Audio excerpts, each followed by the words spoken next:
Ya, baiklah teman-teman sekalian, itulah tadi pemaparan dari para pemateri kita pada pagi hari ini, ya. Jadi tadi pemateri pertama itu Ibu Nur Hafida dengan judul makalah metode-metode dalam pengkajian tafsir. Kemudian pemateri kedua oleh Pak Sadid dengan judul kaidah-kaidah tafsir, ya. Jadi sekarang kita kembangkan ke sesi diskusi. Ya, mungkin dari teman-teman sekalian ada yang ingin mengajukan pertanyaan atau tanggapan terkait dengan materi yang disampaikan tadi. Untuk sesi pertama ini, saya persilakan kepada 3 orang penanya, ya, masing-masing dari pemateri 1 dan pemateri kedua. Jadi 3 orang penanya di pemateri 1 dan 3 orang penanya di pemateri kedua, ya. Ya, Saya saya persilahkan. Saya dulu, Ibu Milda. Ibu Milda, iya, silakan Bu Milda. Terima kasih atas kesempatan Pertanyaannya ditujukan saya. kepada pemateri keberapa ini, Bu?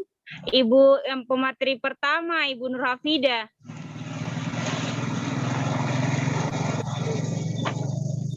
Oke, pertanyaannya Bu, silakan. Nah, Bismillahirrahmanirrahim.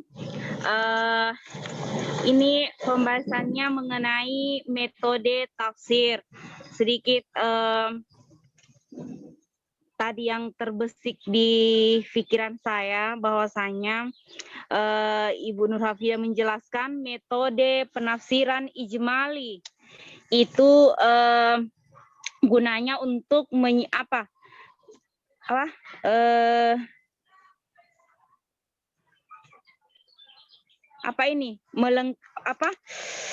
mengartikan kandungan dalam Al-Quran. Begitu Ibu Nur Hafida? Iya. Ini metode penafsiran ijmali gunanya untuk menyempurnakan kandungan dalam Al-Quran, begitu? Menafsirkan Al-Quran secara global. Ya, seperti itulah. Nah, yang saya mau tanyakan, berikan contoh penafsiran ijmali dalam Al-Quran. Setidaknya satu saja. Jadi contohnya itu. Sudah ditangkap pertanyaannya? Ya, sudah. Ya. Lanjut untuk pemateri kedua dari Bapak Muhammad Sadid. Beliau materi mengenai kaidah-kaidah tafsir. Nah, terkait dari film yang ditayangkan tadi atau video yang ditayangkan tadi mengenai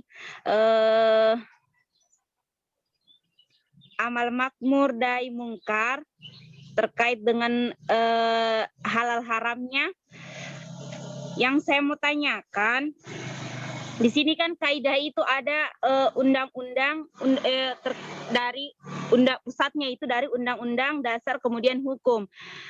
Mengenai film yang tadi yang saya mau tanyakan, apakah dia ini terkait dengan kaidah hukum dasar atau undang-undang? Seperti itu.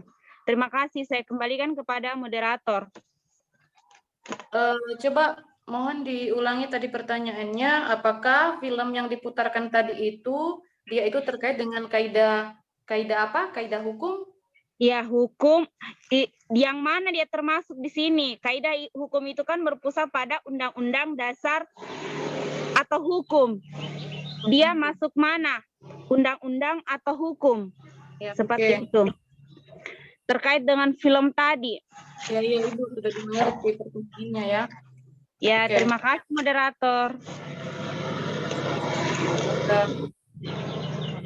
Kita coba tadi pertanyaan dari Ibu Milda. Mungkin ada lagi dari teman-teman yang mau bertanya. Jadi di sini sudah ada masing-masing ya untuk pertanyaan pemateri pertama sudah ada 1 pertanyaan, kemudian pemateri kedua juga 1 pertanyaan. Selanjutnya kita beralih lagi, mungkin masih ada teman-teman yang ingin mengajukan pertanyaan. Dipersilahkan. Moderator.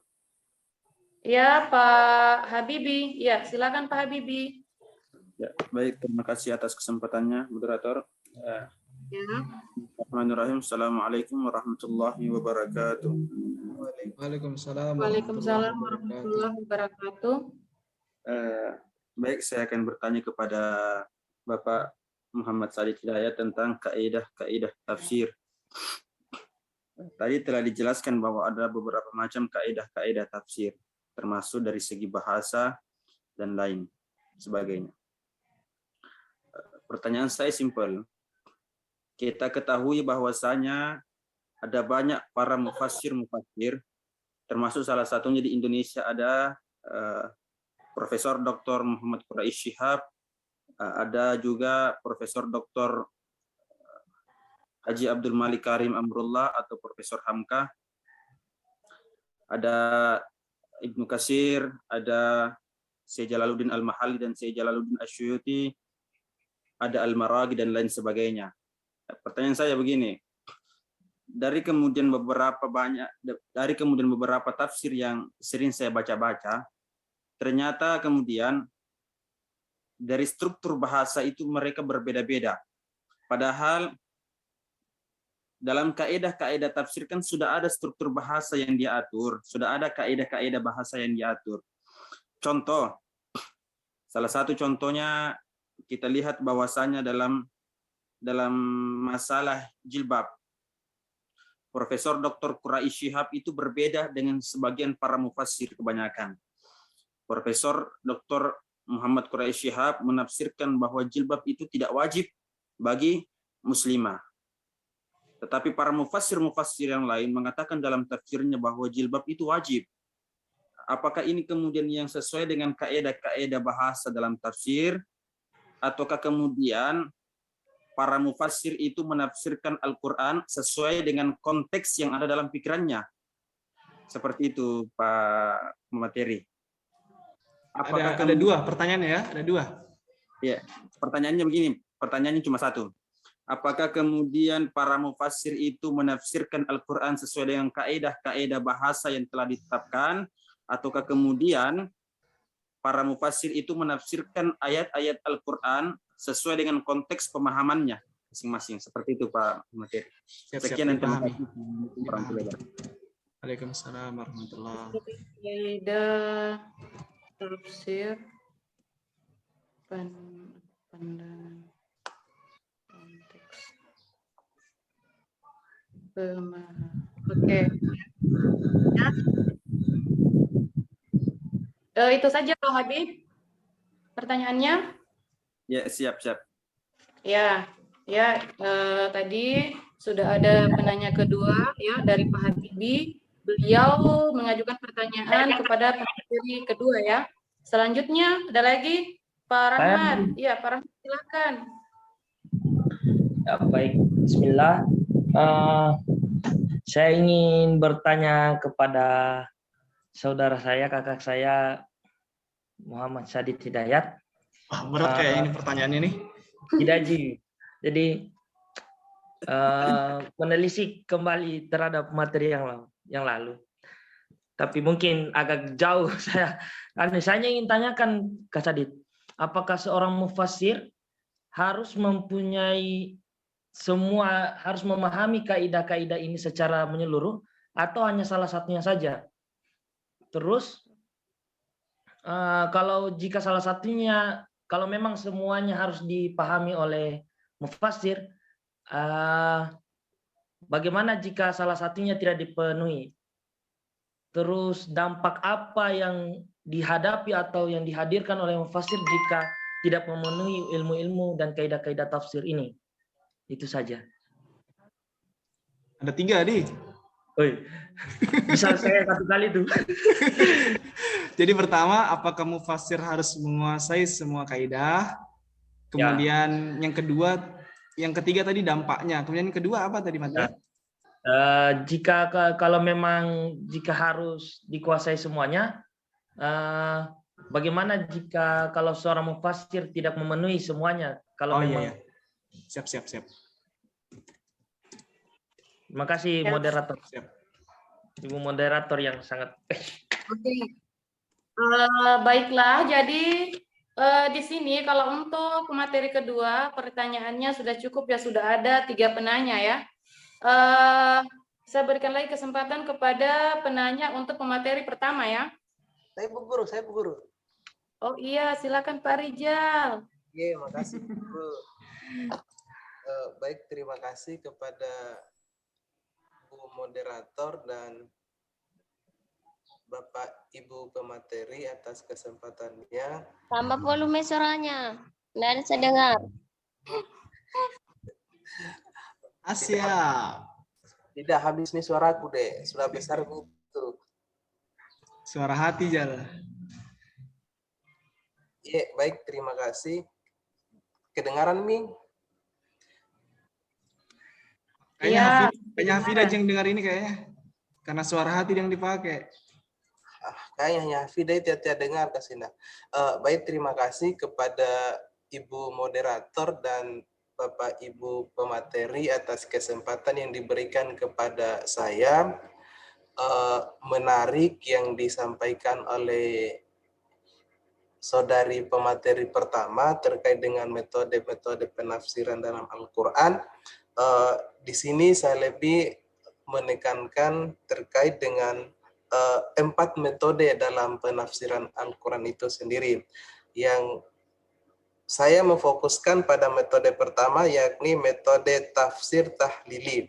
Di sini saya ingin menanyakan kepada pemateri tentang contoh dari metode tahlili itu dalam bentuk penafsiran yang dilakukan oleh para mufasir agar lebih mudah dan dipahami oleh para pembaca. Kemudian yang kedua, apa sih yang menjadi tolak ukur bahwa seseorang itu dikatakan sebagai seorang mufasir? Apakah semua itu yang menafsirkan Al-Quran itu sudah disebut sebagai mufasir, atau ada klasifikasinya bahwa inilah loh yang dikatakan sebagai seorang mufasir? Saya kira itu yang bisa saya tanyakan. Saya kembalikan ke Ibu Moderator. Terima kasih. Oke. Oke, jadi pertanyaan dari Pak Rijal ini tadi ya, ada 2 ya. Yang pertama itu di metode tahlili, di sini diminta apa tadi ini? Contohnya ya, contohnya dalam bentuk penafsiran yang dilakukan oleh para mufassir. Kemudian pertanyaan kedua itu tolak ukurnya seseorang itu dia dikategorikan sebagai seseorang yang sudah mufassir ya, seseorang yang memiliki bidang dalam mufassir, seperti itu Pak Rijal ya. Ya, Ibu Guru. Oke, selanjutnya ya, sudah ada 2 orang penanya, mungkin masih ada lagi teman-teman dikirimkan yang dulu. mengajukan pertanyaan oleh ya Pak Rahmat. Bu Fida bisa dikirimkan dulu PPT-nya, saya tidak lihat soalnya. Oh, PPT-nya ya. Orangnya Oke, yang dilihat ini silakan. Rahmat dari tadi. Ya, fokus sama Tidak fokus saya. fokus sama Orangnya yang dilihat, bukan PowerPoint-nya. Ada yang tahu? Ada di grup. Yeah. Oke. Oke. Selanjutnya kalau masih ada lagi mau bertanya ya, untuk materi pertama silakan. 1 penanya lagi.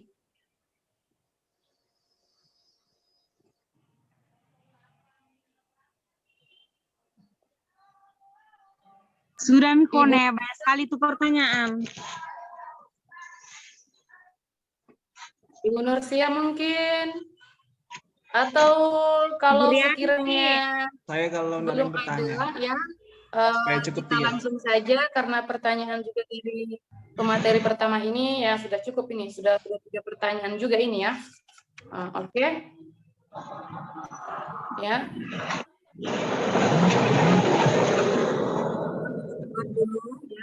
Ya. kita berikan dulu kesempatan oleh masing-masing materi untuk mempersiapkan jawabannya.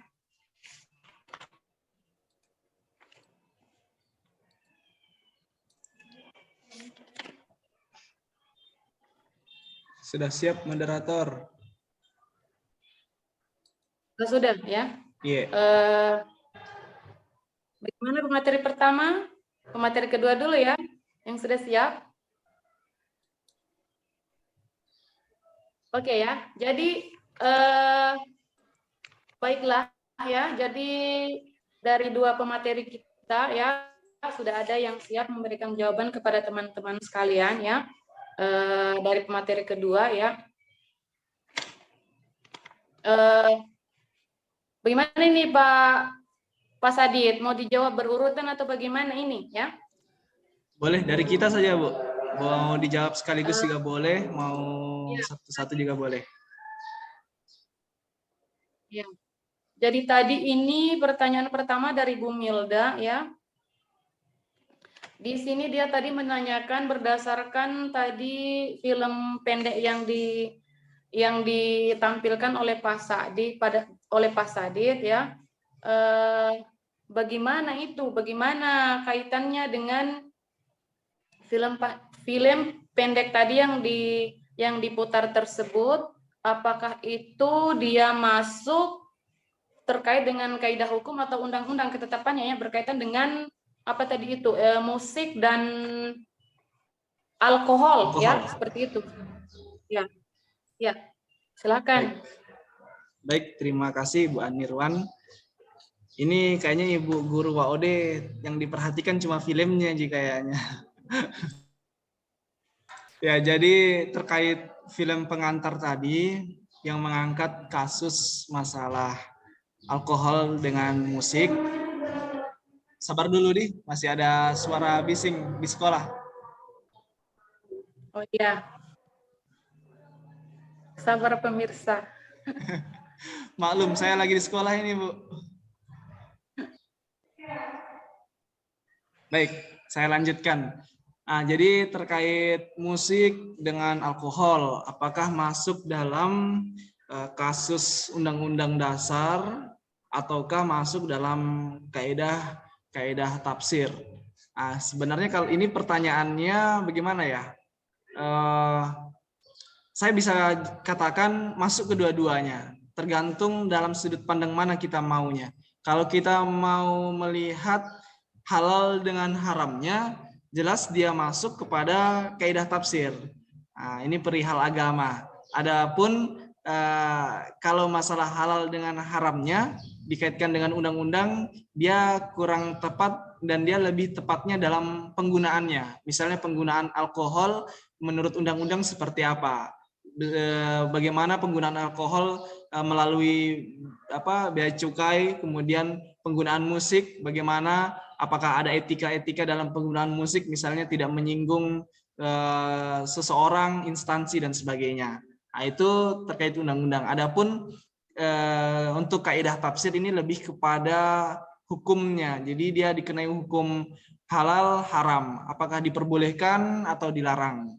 Nah, jadi begitu jawaban ringkas saya, Bu. Jadi bisa masuk kedua-duanya, tergantung mau melihat apanya. Kalau mau melihat dia diperbolehkan atau dilarang, dia hukumnya halal atau haram, itu masuk di dalam hukum kaidah-kaidah tafsir, di mana dia akan dibahas dengan dasar Al-Quran dan hadis. Adapun kalau undang-undang, dia lebih berbicara terkait penggunaannya, penggunaan alkohol, karena di Indonesia sendiri alkohol itu dilegalkan, tapi ada tanda petik, ada persyaratannya. Begitu juga musik. Penggunaan musik juga tidak sembarang digunakan. Ada namanya hak cipta dengan ada kode etik musik di mana dia tidak boleh melanggar dan tidak menyinggung terkait pribadi, perseorangan atau instansi. Itu jawaban ringkas saya untuk pertanyaan pertama, Bu.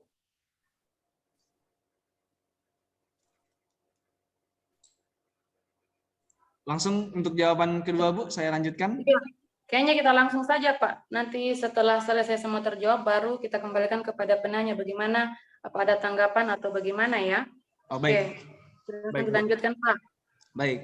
Kemudian pertanyaan kedua dari Bapak Habibi Said yang mengatakan tadi terkait salah satu contoh yang diangkat adalah perbedaan pendapat, perbedaan penafsiran terkait jilbab ya, jilbab, di mana salah satu pendapat ulama besar Profesor Dr. Muhammad Quraisy Shihab mengatakan bahwa tidak wajib, sedangkan pendapat lain mengatakan wajib. Nah, sebenarnya ini dia mengambil dari kaedah bahasa atau dengan konteks pemahamannya. Nah, terkait ini saya bisa katakan dia lebih kepada konteks pemahamannya. Jadi dia lebih kepada pemahamannya karena hasil pemikiran seseorang dapat dipengaruhi antara lain dari faktor pengalamannya, kemudian dari faktor perkembangan ilmu pengetahuannya, dan tergantung dari faktor pada keahlian dalam bidangnya masing-masing. Nah, jadi ada tiga faktor yang bisa mempengaruhi pemahaman para mufassir, yaitu dari ilmu pengetahuannya, dan kemudian tergantung kepada keahlian dan bidangnya, dan pengalamannya. Nah, dan masing-masing kalau ditanyai masalah pendapat kritis, saya pribadi tidak bisa menyalahkan kedua belah pihak, baik yang mengatakan haram dengan halal, karena masing-masing punya dasar yang kuat. Masing-masing merupakan mufassir yang layak dan kredibel untuk dikatakan sebagai mufassir dan mengeluarkan pendapat untuk menafsirkan. Nah, jadi kembali lagi kepada pertanyaan awal, apakah dia menggunakan kaidah bahasa atau dengan konteks pemahamannya? Kalau terkait kasus yang dihidangkan tadi, yaitu masalah jilbab ya, masalah jilbab ini lebih condong kepada konteks pemahamannya, konteks ilmu pengetahuan yang dimilikinya. Karena kalau berbicara masalah bahasa, itu sudah sangat jelas di Al-Quran surah An-Nur ayat 30 kalau bukan ayat 31 bahwa jilbab itu wajib, bahkan disebutkan kriterianya sampai mana dan sampai mana, yaitu menutupi kepala sampai ke mohon maaf payudara. Nah, itu terkait masalah yang dipertanyakan oleh saudara Habibi. Kemudian pertanyaan ketiga, ini pertanyaan paling banyak ini dari Pak Rahmat. Nah, jadi Pak Rahmat mengatakan ada 3 pertanyaan. Pertama, apakah mufassir harus menguasai semua kaidah? Kemudian yang kedua, bagaimana jika ada mufassir tidak memenuhi semuanya kaidah? Kemudian bagaimana dampak yang ditimbulkan apabila ada mufassir yang tidak memenuhi semua kaidah? Nah, ini pertanyaannya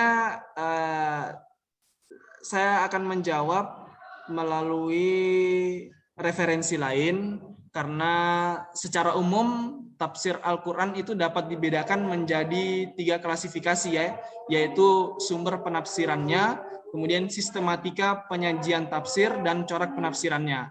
Nah, adapun Ahmad menuturkan ada 9 syarat yang harus dimiliki mufassir, seperti disampaikan Syekh Manna Al-Qatan dalam kitabnya Mabahits fil Ulumil Quran. Nah, jadi diantaranya ada 9 persyaratan mufassir. Yang pertama adalah sehat akidahnya, kemudian terbebas dari hawa nafsu, kemudian ketiga menafsirkan Al-Quran dengan Al-Quran, menafsirkan Al-Quran dengan As-Sunnah, kemudian merujuk kepada perkataan sahabat, merujuk kepada perkataan tabi'id, menguasai ilmu bahasa Arab, menguasai ilmu yang terkait dengan ilmu tafsir, dan pemahaman yang mendalam. Nah, jadi kembali ke pertanyaan pertama, apakah mufassir harus menguasai semua kaidah? Kalau ditanyakan seperti ini, saya lebih condong jawabannya iya, karena ini merupakan salah satu persyaratan pada beberapa poin persyaratan dari pendapat tadi ya, pendapat Ahmad disampaikan oleh Syekh Mana Al-Qatan dalam kitabnya Al-Mubahits fi Ulumil Quran, di mana dia dikenai pada syarat yang ketiga, keempat, yaitu menafsirkan Al-Quran dengan Al-Quran, seperti tadi tafsir Quran ya, kemudian menafsirkan Al-Quran dengan As-Sunnah, tafsir Sunnah, kemudian ada juga menguasai ilmu bahasa Arab. Persyaratan ketujuh, dia dikenai oleh kaidah bahasa. Kemudian ada juga poin ke-8, menguasai ilmu yang terkait dengan ilmu tafsir. Nah, ini terkait kaidah usul dan ilmu pengetahuan. Jadi dia harus menguasai semua kaidah. Nah, kemudian pertanyaan kedua lanjut, bagaimana jika tidak memenuhi semuanya? Misalnya ada mufassir yang hanya menguasai kaidah bahasa tok. Nah, bagaimana ini? Ini sekaligus menjawab pertanyaan ketiga, dampaknya bagaimana?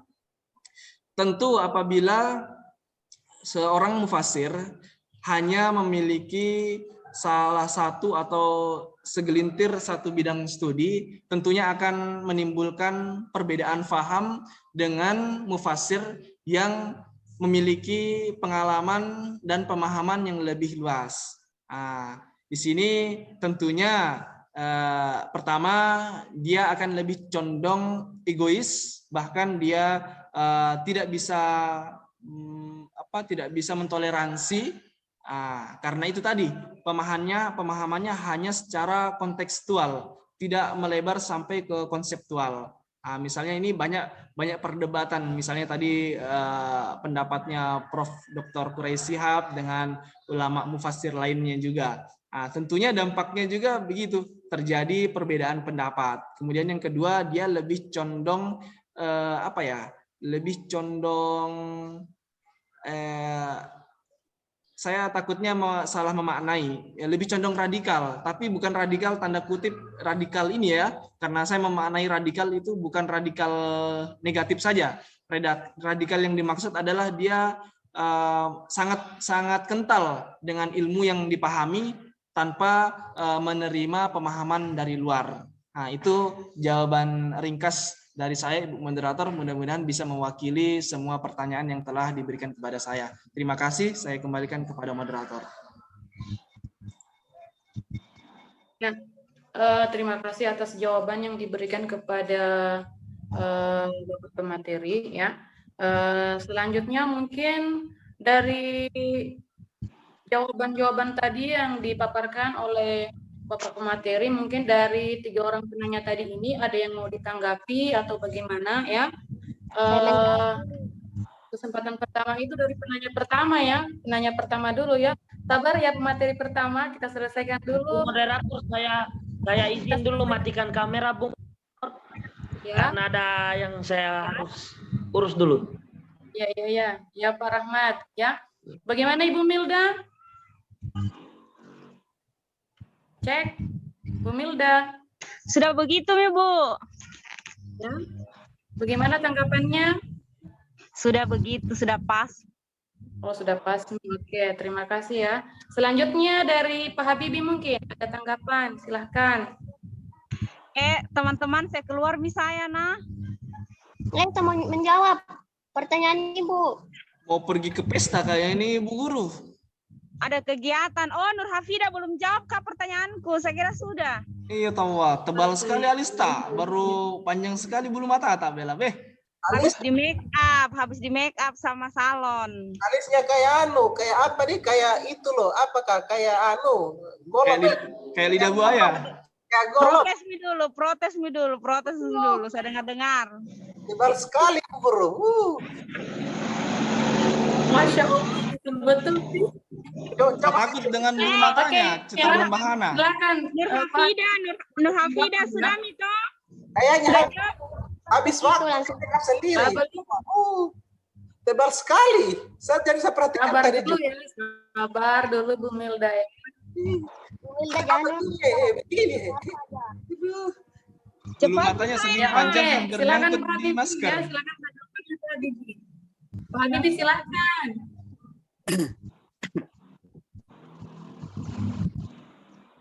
Nur Hafida sudah jawab saya toh. Kabar Ibu Guru. Cek Pak Habibie. Belum dijawab Pak nih. Habibie. Oh iya kabel. Oh sama nunggu Pale. Yo, Alista tebal itu. Pak Habibie kayaknya kurang bagus jaringannya ya. Pak Rahmat, Pak Habibie ya. Ya, Pak Habibie sudah mulai betul. Ya, silakan. Terima kasih kesempatannya Ibu Moderator. Kembali Ya, saya ingin silakan. ingin memperluas keadaan. Lantas, jikalau seperti yang telah dikatakan oleh saudara pemateri bahwasanya dalam konteks wilayah masalah hijab ataupun jilbab, para penafsir itu kemudian mengeluarkan sesuai dengan pemahamannya, maka dia kemudian tidak merujuk pada kaedah tafsir, salah satu di antaranya kaedah bahasa, seperti itu Pak Muhammad Hadid.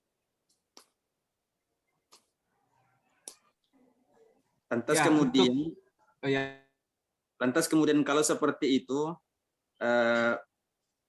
untuk apa kemudian adanya kaedah tafsir seperti kaedah bahasa kalau para mufassir kemudian menafsirkan ayat-ayat Al-Quran sesuai dengan keinginannya, sesuai dengan pemahamannya, dan melihat realita perkembangan zaman, apakah kemudian dalam konteks jilbab itu ada perkembangan yang bisa dilakukan sesuai dengan perkembangan zaman, seperti itu Pak Materi. Saya kembalikan kepada moderator. Ya, sabar. Ya, jadi itulah tadi tanggapan dari Pak Habibie. Ya, bagaimana Pak Sadid? Ada tanggapan juga? Iya, langsung dijawab Ibu. Ya, silahkan Pak. Ya, baik. Kembali ke pertanyaan tadi, ini terkait kaedah kontroversi nih ya, kontroversi antara kaedah bahasa dengan konteks pemahamannya atau ilmu pengetahuan. Nah, bagaimana kalau seandainya ada mufasir, dia hanya menggunakan konteks pemahamannya seperti yang saya jelaskan tadi, dia tanpa menggunakan kaedah bahasa. Nah, sebenarnya lebih tepatnya saya tidak katakan juga tidak menggunakan kaedah bahasa ya, dia tetap menggunakan kaedah bahasa, hanya menafsirkan kaedah bahasa itu cukup berbeda. Nah, kita tunggu dulu nih, masih ada iklan.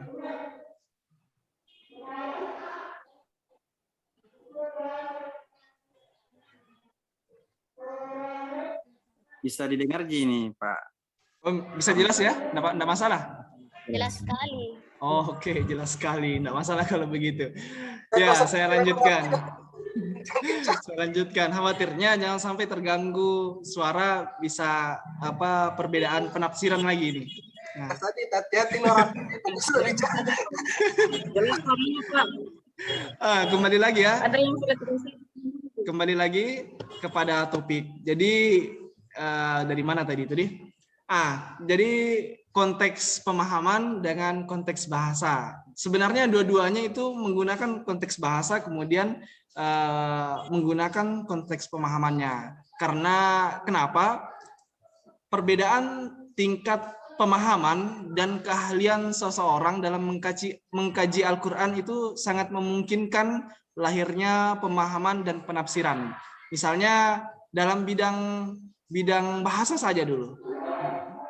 Bidang bahasa seperti saya katakan tadi tentunya pakai bahasa Arab ya. Dan di kaidah bahasa Arab itu dikenal dengan am dan khas. Jadi umum dengan khusus. Ada mufradat, ada kata yang umum dengan khusus. Kemudian ada mantik dengan mafhum. Mantik ini pengertian yang ditunjuk oleh lafaz dari tempat pengucapannya. Sedangkan mafhum adalah adanya larangan memukul dan menganiaya orang tua. Ini perbedaan, ini masalah bahasa ini. Mantik dengan mafhum. Ada juga mutlak dengan muqayyad. Nah ini terkait bahasa. Namun itulah tadi seperti saya katakan tadi di awal bahwa perbedaan tingkat pemahaman dan keahlian seseorang dalam mengkaji Al-Quran sangat memungkinkan lahirnya pemahaman dan penafsiran yang berbeda-beda. Karena bisa jadi ilmu bahasa yang dipelajari oleh mufassir pertama dengan mufassir kedua itu ada perbedaan tingkat kelamaan dia mempelajari bahasa, kemudian ada tingkat versi lain atau ahli lain dalam bahasa. Jadi menafsirkan dalam kaidah bahasa pun akan terjadi perbedaan juga terkait tergantung dari tiga hal tadi, pengalamannya, kemudian perkembangan ilmu pengetahuannya, dan tergantung pada keahlian dalam bidangnya masing-masing. Nah, itu tadi. Jadi sekali lagi saya katakan dan saya tekankan bahwa para mufasir ini sebenarnya dia menggunakan semua aspek kaidah-kaidah tafsir. Hanya kembali tadi dalam memahami kaidah bahasa, Qur'annya, sunnah, dan sebagainya, dia memiliki konteks pemahaman yang berbeda-beda. Dia tergantung lagi dari pengalamannya, kemudian perkembangan ilmu pengetahuan yang terjadi, kemudian tergantung pada keahlian dalam bidangnya masing-masing. Karena bisa jadi antara mufasir pertama dengan mufasir kedua memiliki bidang keahlian yang berbeda. Terima kasih. Ya, jadi itulah ya jawaban dari tanggapan Pak Habibie ya. Bagaimana Pak Habibie? Sudah aman? Bisa sekali lagi Bu Moderator? Sudah dulu Pak Habibie, sebentar kanan lanjut ini sama MC kasihan. Yo, teman. Lanjut dulu Hida. Mau MC Bale. Lanjut dulu Habidan. Nanti keburu luntur make up-nya. Ya, bukan ininya. Ini waktu kita ya. Bagus sekali. Mengingat waktu kita kurang lebih 30 menit lagi ya. Jadi langsung ke lagi kepada Pak Rahmat. Bagaimana tanggapannya ya Pak Rahmat? Apa sudah oke jawaban dari Pak Sadid atau ada lagi tanggapan?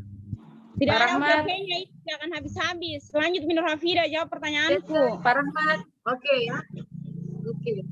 Kayaknya masih Sudah mengkerut itu keningnya Bu Imelda. Bu Imelda, Bu Guru. Jadi, Bu Guru Pak Udi. Alhamdulillah untuk pertanyaan yang ditujukan kepada Pak Sadid sudah terjawab semua ya. Selanjutnya saya persilakan kepada pemateri pertama Ibu Fida ya untuk memberikan jawaban terhadap pertanyaan dari teman-teman sekalian ya. Kepada Bu Fida dipersilahkan. Baik, saya akan menjawab pertanyaan dari Ibu Milda. Yang pertanyaannya yaitu berikan contoh tafsir apa ya? Ijmali dalam Al-Qur'an. Satu contoh saja. Baik, Ya. di sini dalam Al-Qur'an tafsir ijmali yaitu kita bisa lihat pada Quran surah Al-Baqarah. Di sini dalam surah Al-Baqarah yang memaparkan kata alif lam ini artinya misalnya dia berkata Allah yang Maha Tahu, maksudnya alif lam. Berarti ini kata ini masih bersifat umum atau global. Dengan penafsiran ini terkait dengan kata alif lam seperti itu Bu Milda. Oh iya. Surah Al-Baqarah. Kemudian Berarti contohnya berada di surat Al-Baqarah. Oke. nah oke sudah. Baik. Pertanyaan kedua dari Bapak Rijal. Oh, ya dulu Bapak kasih dia parek. Pertanyaannya, berikan satu contoh tafsir tahlili. Kemudian apa yang menjadi tolak ukur seorang dikatakan sebagai mufasir. Contoh tafsir tahlili itu ada di Quran surah An-Nisa ayat 34 yang artinya dan berikanlah mas kawin kawin atau mahar kepada perempuan yang kamu nikahi sebagai pemberian yang penuh kerelaan. Kemudian jika mereka menyerahkan kepada kamu sebagian dari mas kawin itu dengan senang hati, maka terimalah dan nikmatilah pemberian itu dengan senang hati. Di sini berarti penafsirannya itu untuk menafsir kaum laki-laki itu adalah pemimpin bagi kaum wanita. Oleh karena Allah telah melebihkan sebagian mereka laki-laki sebagian yang lain atau wanita dan karena mereka laki-laki telah menafkahkan sebagian dari harta mereka.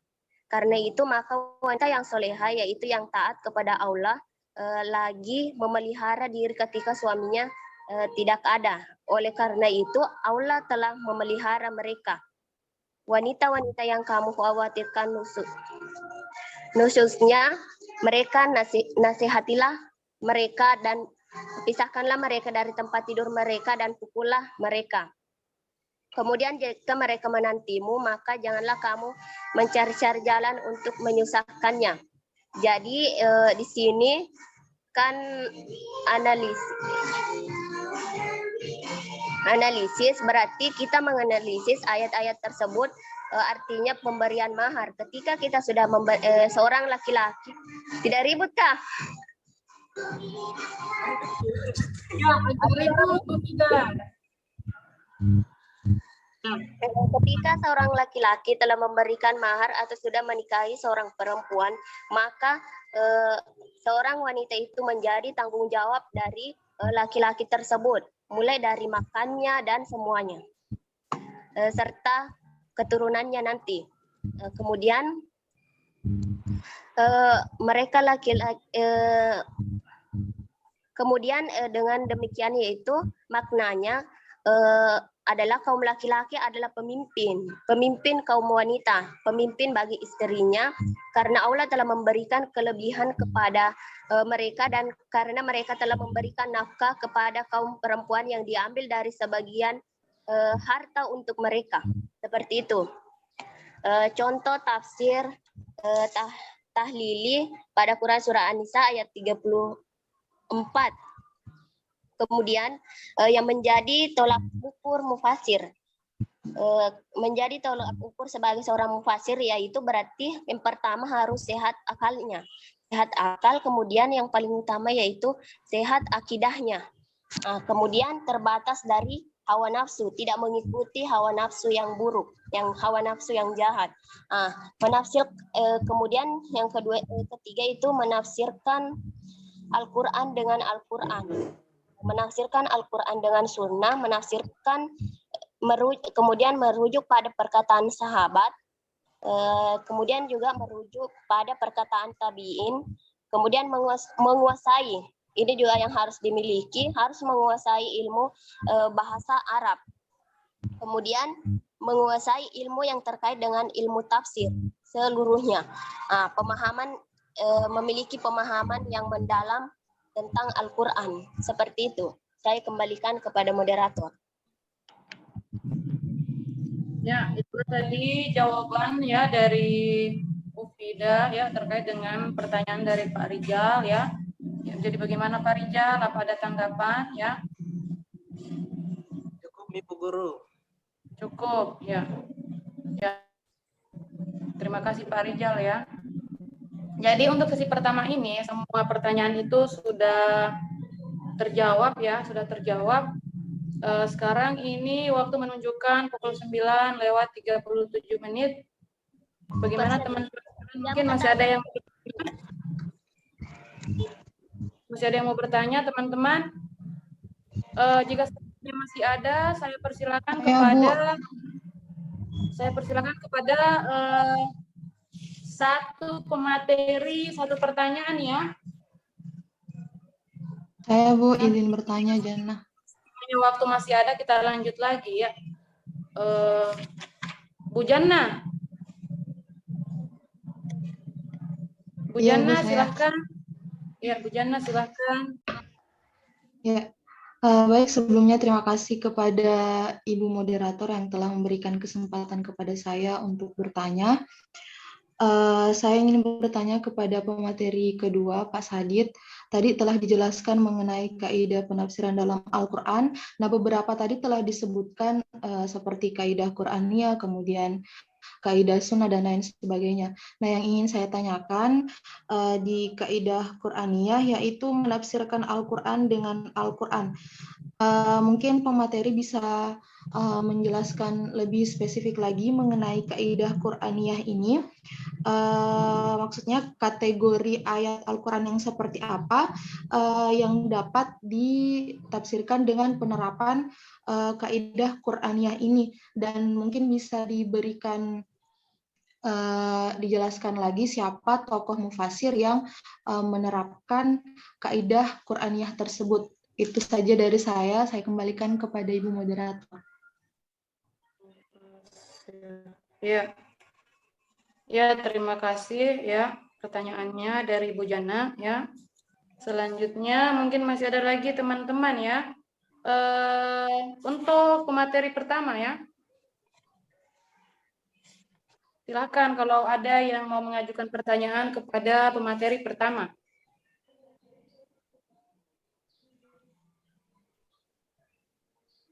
Ibu Nursia, Bu Nur Fatimah, Bu Rianti mungkin. Ya, Bu Rianti. Saya.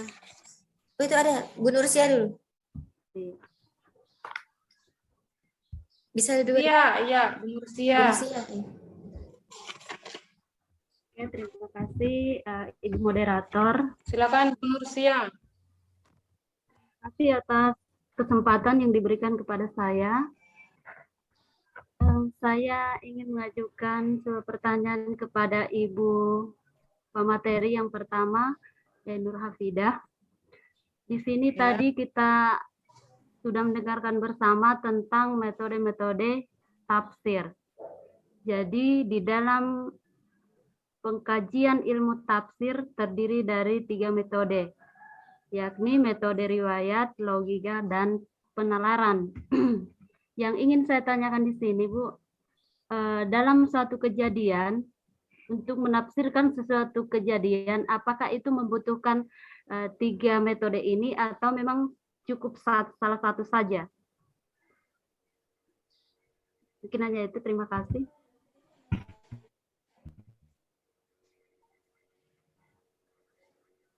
Saya kembalikan kepada Ya, itu ya moderator. pertanyaannya dari Ibu Nursia. Ya, terima kasih Ibu Nursia atas pertanyaannya ya. Baiklah. Bagaimana Pak Sadid? Bisa langsung ditanggapi pertanyaan dari Ibu Jana? Ibu Guru, Ibu Rianti juga terakhir. Bisa satu lagi, Bu? Ya, silakan Ibu. Oke, terima kasih kepada Ibu Moderator. Materi yang untuk hari ini itu mungkin sangat berkaitan tentang metode dalam pengkajian tafsir dan kaidah-kaidah tafsir. Nah, mungkin saya berpikir sebenarnya apakah ketika kita menggunakan salah satu metode dalam pengkajian tafsir, apakah metode tafsir tahlili atau ijmali atau muqarrar atau al-maudhu'i, apakah kita bisa mengkaitkannya atau mengkajinya dengan menggunakan kaidah-kaidah tafsir?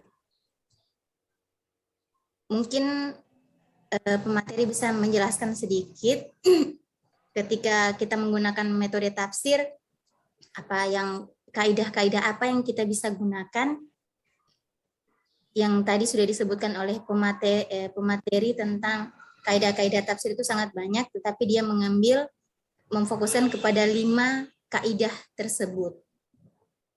Mungkin itu saya kembalikan kepada moderator.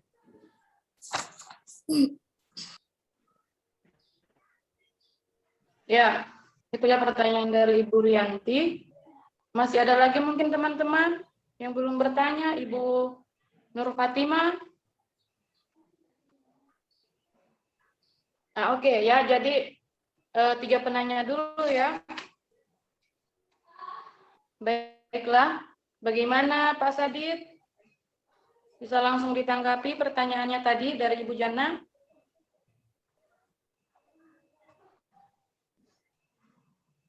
Cek. Kayaknya dia ke mana itu deh? Bu Fida, bagaimana Bu Fida pemateri pertama? Berapa tadi yang bertanya? Tadi untuk Pertanyaan yang ditujukan kepada Bu Fida itu dari Ibu Nursia ya. Dari Ibu Nursia tadi menanyakan metode tafsir itu kan tadi dijelaskan ada 3 ya. Pertanyaannya itu apakah dalam menentukan suatu kejadian untuk menafsirkan kejadian tersebut harus menggunakan ketiga metode tersebut seperti itu atau bisa salah satunya Kak seperti itu ya. Saya jawab dulu pertanyaan yang pertama dari Ibu Nursia. Ya, Ibu Nursia. Pertanyaan dari ya. Apabila kita mengalami suatu kejadian, apa tadi tafsir apa yang digunakan? Maksudnya bisa diperjelas moderator? Iya, maksudnya begini pertanyaannya kan tadi Bu Fida telah menjelaskan bahwa ada 3 metode tafsir ya. Yang jadi pertanyaannya itu apakah ketika kita mengalami suatu kejadian ya untuk menafsirkan kejadian tersebut ya apakah ketiga metode penafsiran ini harus kita gunakan ya atau misalnya salah satunya saja? Mohon penjelasannya ya seperti itu. Baik, saya jawab pertanyaan dari Ibu Nursia bahwa di sini penafsiran dalam pembahasan saya yaitu penafsiran Al-Quran. Kemudian dikaitkan dalam kehidupan sehari-hari oleh Ibu Nursia bahwa ketika kita mendapatkan suatu kejadian, penafsiran apakah yang perlu kita lakukan? Apakah bisa menggabungkan ketiga penafsiran itu? Menurut saya, ketika kita mengalami suatu kejadian, karena di sini tidak disebutkan secara rinci kejadian apa, berarti secara umumnya saya jelaskan saja kalau misalkan tergantung dari kejadian yang Ibu alami. Kalau kejadian dan setiap kejadian di muka bumi itu bagi saya semua sudah ada jawabannya, semua sudah ada penjelasannya dalam Islam. Semuanya itu sudah ada. Jadi ketika kita mengalami kejadian maka kita merujuk pada pendapat-pendapat yang terdahulu atau kita melihat penafsiran dari Al-Quran itu sendiri kemudian kita kaitkan dengan kehidupan kita. Kalau masalah penafsiran yang kita pakai itu yang bersifat global kah atau analisis tergantung dari masalah yang kita hadapi. Seperti tadi contoh yang saya jelaskan kepada Ibu Milda, pada Bu Milda masih bersifat global dan kepada Pak Rijal tentang pernikahan. Di situ tentang pernikahan berarti bersifat analisis. Jadi kalau kejadiannya misalkan dalam rumah tangga, berarti perlu kita melakukan penafsiran ijmali. Bukan. Tahlil yang analisis. Seperti itu Ibu Nursia. Hah? Kenapa? Itulah tadi jawaban dari Ibu Fida ya. Bagaimana harusnya ada tanggapan